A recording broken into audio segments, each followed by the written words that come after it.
میں نے ہوش کی آنکھ کھولی دارالعلوم دیوبند کے دارالفتہ میں. والد صاحب رحمۃ اللہ علیہ صدر مفتی تھے.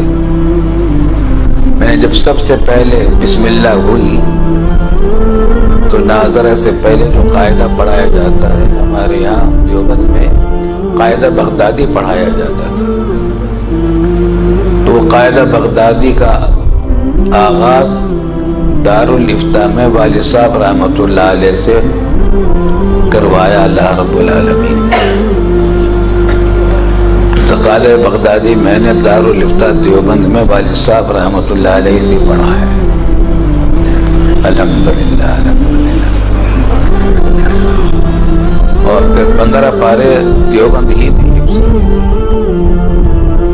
دیوبند میرا آبائی وطن ہے. آبا و اجداد کا صدیوں سے وطن چلا آ رہا ہے. ہمارے آبا و اجداد کی قبریں سب دیوبند میں ہیں. اور میں دیوبند کا اور دارالعلوم دیوبند کا ایک ادنا طالب علم.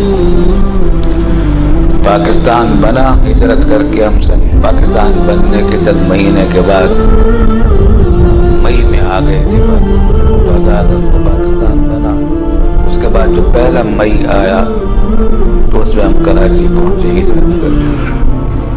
اس وقت میری عمر 12 سال تھی. الحمدللہ بزرگان دیوبند اس وقت جو حیات تھے اور بڑے بڑے آفتاب و مہتاب تھے، ان سب کی زیارت نصیب، ان کی شفقتیں بھی ملی، ان کی برکتیں اللہ تعالیٰ عطا فرمائے. تو دارالعلوم دیوبند کا دارالفتہ بھی میرا وطن ہے.